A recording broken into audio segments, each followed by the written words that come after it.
নমস্কার বন্ধুরা, টিসি ট্রনিক্স চ্যানেলে আপনাদের স্বাগত। আমি তীর্থঙ্কর। আমাকে অনেকে প্রশ্ন করেছিলেন পিক মাইক্রোকন্ট্রোলারের উপরে একটা নতুন সিরিজ শুরু করতে। তো আজ এই ভিডিওতে আমি পিক মাইক্রোকন্ট্রোলারে কিভাবে প্রোগ্রামিং করতে হয় সেটা দেখাবো। আমি এখানে প্রোগ্রামিং এর জন্য স্পেশালি দুটো সফটওয়্যার ইউজ করছি। একটা হচ্ছে MPLAB XIDE। এটা একটা ফ্রি আইডি, যেটা মাইক্রোচিপ কোম্পানিরই দেওয়া আইডি। এটা দিয়ে আপনারা অনায়াসে পিক মাইক্রোকন্ট্রোলারে প্রোগ্রাম করতে পারবেন। যে কম্পাইলারটা আমি ইউজ করতে চলেছি সেটা হচ্ছে MPLAB-এরই XC কম্পাইলার। কিভাবে এটা ডাউনলোড করতে হয়, কোথা থেকে ডাউনলোড করতে হয়, সেই সমস্ত জিনিসগুলো আমি ভিডিওতে আগে দেখাবো। আর আমার যে টার্গেট আইসিটা ইউজ করছি সেটা হচ্ছে PIC18F452। কেন এই PIC18F452 ইউজ করছি তার কারণ 18F হচ্ছে 8 বিটের যে পিক মাইক্রোকন্ট্রোলারগুলো আছে তার মধ্যে সব থেকে হাই এন্ড কোরের একটা সিরিজ হচ্ছে 18F। এরপরেই পিকের 16 বিট মাইক্রোকন্ট্রোলারের সিরিজ শুরু হয়েছে। এই 18F452-তে যে কোনো বিগিনার যদি প্রোগ্রামিং করা শেখে তাহলে তারা অনেকটা এগিয়ে থাকবে এবং অনেকটাই অ্যাডভান্টেজ পাবে। কারণ এই 18F এর সিরিজগুলোতে র্যামও যতটা বেশি, ফ্ল্যাশ মেমোরিও অনেকটাই বেশি, আর অনেক অনেক ফিচার্স রয়েছে। সেটা আমরা আগামী ভিডিওতে আস্তে আস্তে শিখে নেব। তো আর সময় নষ্ট করব না, চলুন শুরু করা যাক। যারা টিসি টনিক্স চ্যানেলটিকে এখনো সাবস্ক্রাইব করেননি তারা অবশ্যই সাবস্ক্রাইব করে নেবেন, কারণ আরো অনেক নতুন নতুন ভিডিও নিয়ে আমি আসবো। প্রথমেই আপনাদের দেখিয়ে দিই, আমি গুগলে সার্চ করেছি MPLAB XIDE। এই MPLAB XIDE-টা একটা ইন্টিগ্রেটেড ডেভেলপমেন্ট এনভায়রনমেন্ট। এর মধ্যে বিভিন্ন কম্পাইলার অ্যাড করে আমি যে কোনো প্রোগ্রাম কমপ্লিট করতে পারি বা বিল্ড করতে পারি। এই আইডির একটা পপুলার আইডি আছে, এক্লিপস বলে একটা আইডি রয়েছে। এই এক্লিপসের উপর বেস করে এইসব বিভিন্ন আইডি বানানো হয়েছে। তো MPLAB XIDE-ও ওরকমই একটা। তো এটা নিয়ে যখন আমি গুগলে সার্চ করছি তখন আমার ফার্স্ট লিঙ্ক যেটা আসছে MPLAB XIDE, সেটাকে আমি নতুন ট্যাবে খুলে নিই। আর দেখুন এর নিচে আর একটা লিঙ্ক আসছে MPLAB XC কম্পাইলার্স, যেটাও আমাদের লাগবে। আইডি তো আমাদের একটা এনভায়রনমেন্ট দেবে, কিন্তু আমি যে প্রোগ্রামটা লিখবো সেটাকে কম্পাইল করবে কে, সেটা হচ্ছে একটা কম্পাইলার। তো কম্পাইলারটা আগে কি করে ডাউনলোড করতে হবে সেটা দেখিয়ে দিই।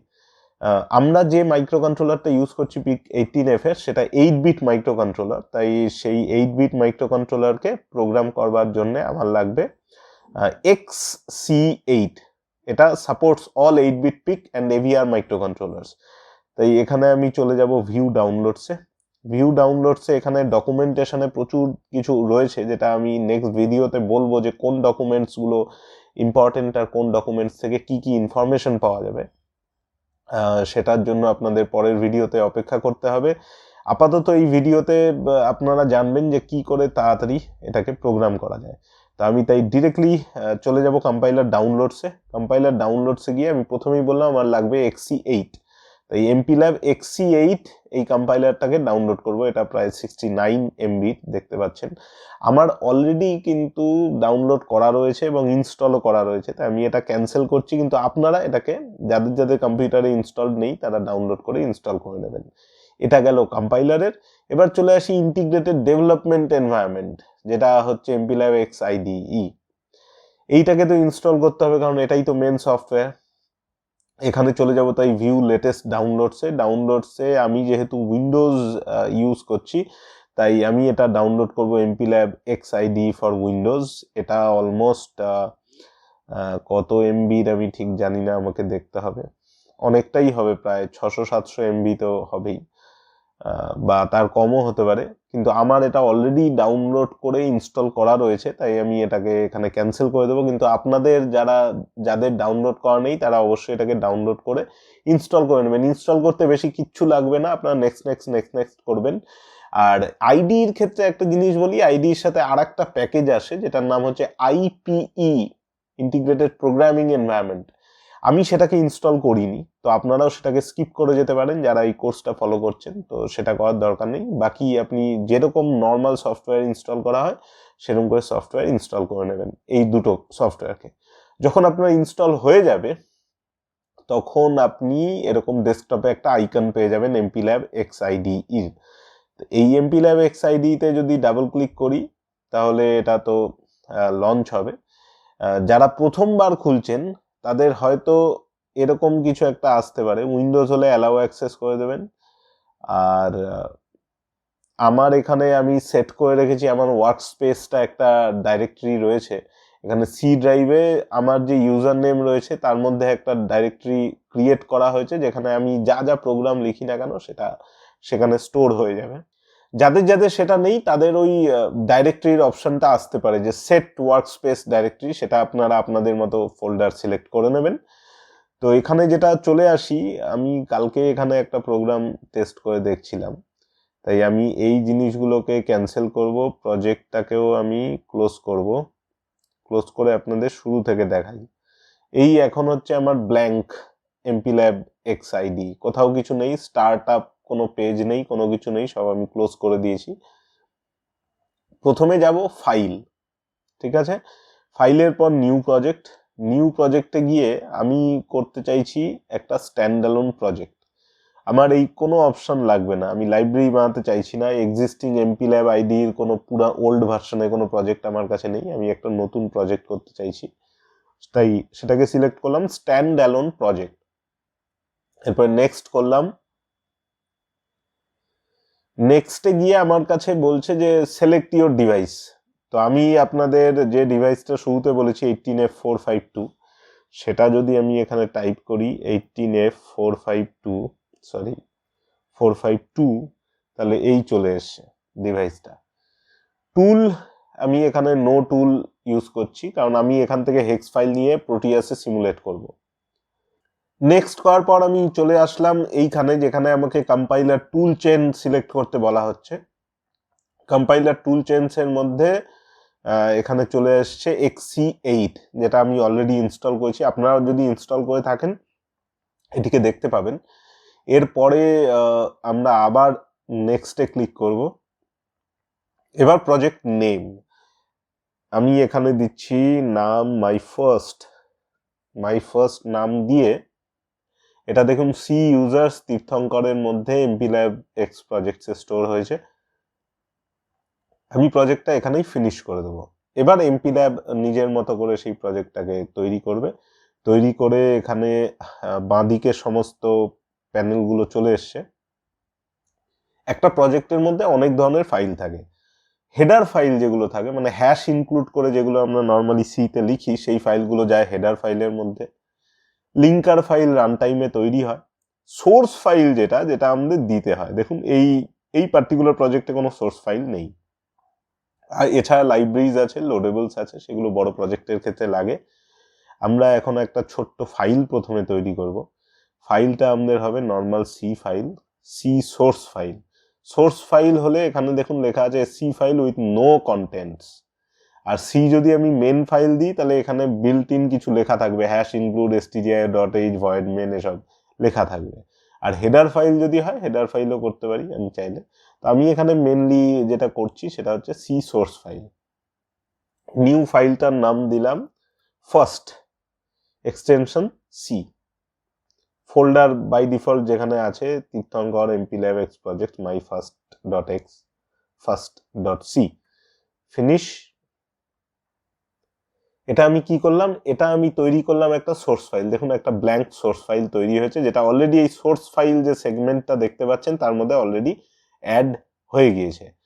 এবার আমি এখানে ফার্স্ট আমার লাইনটা লিখছি হ্যাশ ইনক্লুড xc.h। এই কম্পাইলার এটা বাই ডিফল্ট হেডার ফাইল, এটা দিয়েই সমস্ত কিছু প্রোগ্রাম করা যায়।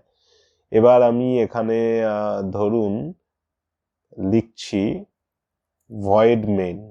আমি এখানে ফার্স্ট যে প্রোগ্রামটা করব সেটা গেটিং স্টার্টেড এর মতো প্রোগ্রাম। তো গেটিং স্টার্টেড এর মধ্যে নর্মালি কি লেখা হয়, গেটিং স্টার্টেড এর মধ্যে আমি একটা সিম্পলি ইনপুট আউটপুটকে টগল করব, এইটুকুই।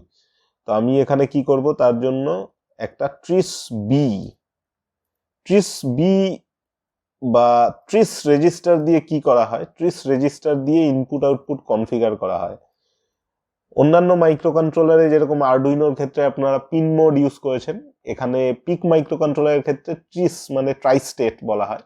তো ট্রিস বি মানে পোর্ট বি, যখন আমি 00 লিখলাম তার মানে পোর্ট বিটা আউটপুট পোর্ট হিসেবে কনফিগার হলো। যদি আমি FF লিখতাম তাহলে সেটা ইনপুট পোর্ট হিসেবে কনফিগার করা হতো। এখানে ট্রিস বি দিয়ে বিটকেও অ্যাড্রেস করা যায়, যে কোনো পার্টিকুলার বিটকে যদি আমি 1 করি তার মানে সেই বিটটা ইনপুট হয়ে যাবে, আর যদি কোনো বিট বা পিনকে যদি আমি 0 করি তাহলে সেটা আউটপুট হয়ে যাবে, আর 1 করলে ইনপুট, 0 করলে আউটপুট, মনে রাখবেন। এবার আমি এখানে আরেকটা ব্যাপার রয়েছে, যে এর আর্লিয়ার ভার্সনস এর কিছু পিক মাইক্রোকন্ট্রোলারে যেরকম আপনারা পোর্ট দিয়ে কোনো ভ্যালু আউট করেছেন, এখানে কিন্তু সেই ব্যাপারটা নেই। এখানে কমপ্লিটলি একটা ডিফারেন্ট রেজিস্টার রয়েছে যার নাম ল্যাচ। ল্যাচ বি মানে হচ্ছে পোর্ট বি থেকে কি আউটপুট বেরোবে। তো আমি এখানে একটা আউটপুট দিচ্ছি হাই, তারপরে দুটো আন্ডারস্কোর, তারপরে ডিলে, তারপরে আন্ডারস্কোর, তার মধ্যে মিলি সেকেন্ডসে যদি আমি 1000 দিই তাহলে এটা হয়ে গেল 1 সেকেন্ডের একটা ডিলে। এই ডিলে এমএসটা কি? এটা এক্সির একটা ডিফল্ট ফাংশন, আজকাল ম্যাক্সিমাম আইডিতেই এরকম পাওয়া যায়। আমি যে পোর্টটাকে হাই করেছিলাম, এফএফ লেখা মানে হচ্ছে 11111111, মানে all 8 bits will be high, আর অল 8 বিটস থেকে 5 ভোল্ট বেরোবে। সেকেন্ড লাইনে কি করলাম, 0 করে দিলাম, যে 5 ভোল্ট গুলো যেগুলো বেরোচ্ছে সেগুলো 0 হয়ে যাবে। সিমিলারলি এখানেও আমি ডাবল আন্ডারস্কোর দিয়ে এই জিনিসটা লিখব, এখানেও ডিলে দিয়ে দিলাম 1 সেকেন্ডের। তো সিম্পলি আমার পোর্টটা কিন্তু হাই হবে 1 সেকেন্ডের জন্য, 0 হবে 1 সেকেন্ডের জন্য। এই আমার ফার্স্ট প্রোগ্রাম, এটাকে আমি সেভ করে দিলাম। এবার এটা হচ্ছে বিল্ড মেন প্রজেক্ট। দেখুন শর্টকাট আছে F11, আমি যদি F11 প্রেস করি তাও হবে, বা এখান থেকেও আমি বিল্ড করতে পারি। বিল্ডিং হতে একটু সময় লাগবে, আপনারা দেখতে পাচ্ছেন এখানে একটা প্রোগ্রেস বার, মাই বিল্ড লোড। আচ্ছা, বিল্ড এখানে কিন্তু ফেল হয়ে গেছে, সেটা কেন? এখানে রেড চলে এসছে, রেড মানে এখানে দুটো এরার রয়েছে। এরারটা কিসের জন্য? আচ্ছা, এরার এখানে একটা ইন্টারেস্টিং জিনিস রয়েছে, এটা হচ্ছে first.c error use of undeclared identifier crystal frequency. এটা কিন্তু খুবই ইম্পর্টেন্ট ব্যাপার, যে আমি ডিলেটা ইউজ করছি কিন্তু ক্রিস্টাল ফ্রিকোয়েন্সি মানে আমার ক্লক কতটা সেটাই আমি মেনশন করিনি। তাই এই ভুলটা আপনারা করবেন না। আর কিভাবে মেনশন করতে হয় আমি দেখিয়ে দিচ্ছি। এখানে করবেন হচ্ছে হ্যাশ ডিফাইন ক্রিস্টাল, দেন আন্ডারস্কোর, দুটো আন্ডারস্কোর, ক্রিস্টাল ফ্রিকোয়েন্সি, তারপরে যে ফ্রিকোয়েন্সি আপনি ইউজ করছেন সেটাকে ইন হার্জ দিতে হবে। মনে করুন আমি ইউজ করছি হচ্ছে 20 মেগাহার্জ, তার মানে আমি দেব 20 মেগাহার্জ, মানে 20 × 10⁶, তার মানে 1 2 3 4 5 6, এই হয়ে গেল। এবার হ্যাশ ডিফাইন ক্রিস্টাল ফ্রিকোয়েন্সি যখন আমি এটাকে ডিফাইন করে দিলাম, এবার কম্পাইলারের কাছে জিনিসটা ক্লিয়ার হয়ে গেল। এবার যখনই আমি ডিলে লিখছি, ও ওই ক্রিস্টালের বেসিসে যেটা হয় সেই রকম ডিলে ও জেনারেট করছে। এবার আমি আবার বিল্ড করব, এবার দেখা যাক যে কোনো এরার আসছে নাকি। এবার এই বিল্ড হচ্ছে, একটু পেশেন্ট হতে হবে কারণ বিল্ড হতে একটু সময় লাগে। দেখুন চলে এসছে বিল্ড সাকসেসফুল, তার মানে আমার প্রোগ্রামটা সাকসেসফুলি চলে গেছে। ঠিক আছে, আমার সাকসেসফুল হয়ে গেছে বিল্ড। এবার আমি এইটাকে মিনিমাইজ করব, মিনিমাইজ করে চলুন এবার প্রোটিয়াসে যাওয়া যাক। প্রোটিয়াস আমাদের গো টু সফটওয়্যার, এখানে সব ধরনেরই মাইক্রোকন্ট্রোলার মোটামুটি পাওয়া যায়, তাই আমাদের কাছে ইনস্ট্যান্ট হার্ডওয়্যার রেডি না থাকলেও আমরা ইজিলি করতে পারি। এখানে প্রথমেই চলে যাব পিক ফ্রম লাইব্রেরিজ, এখানে লিখব PIC18F452, আমার চলে এসছে PIC18F452। দেখুন 32 কেবির কোড, মানে ফ্ল্যাশ মেমোরি রয়েছে, 1536 বাইটস অফ ডেটা, মানে 1.5 কেবির মতো র্যাম রয়েছে। আমরা এই মাইক্রোকন্ট্রোলারটাকেই এখানে ইউজ করতে চলেছি। এটাকে পুরো সেন্টারে দিয়ে দিলাম, বা আরেকটু সাইডেও সরিয়ে দিতে পারি। আর আমরা যে পোর্টটা ইউজ করছি সেটা হচ্ছে পোর্ট বি, তাই এটাকে একটু জুম করে নেব। আর এখানে একটা এলইডি কানেক্ট করে নেব। এলইডি আমার ইয়েলো কালারের এলইডিটা প্রোটিয়াসে খুবই ভালো লাগে, তার কারণ এই যে এলইডিটা দিয়ে অনেক কিছু করা যায়, আর কালারটাও খুব ব্রাইট আসে।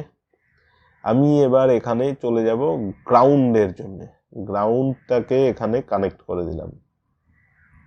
প্রোটিয়াসে এই পার্টিকুলার টার্মিনালস মোডে আপনারা পাওয়ার আর গ্রাউন্ড পেয়ে যাবেন। আর এছাড়া ডিসি পাওয়ার পেতে গেলে জেনারেটর মোডে যেতে হবে।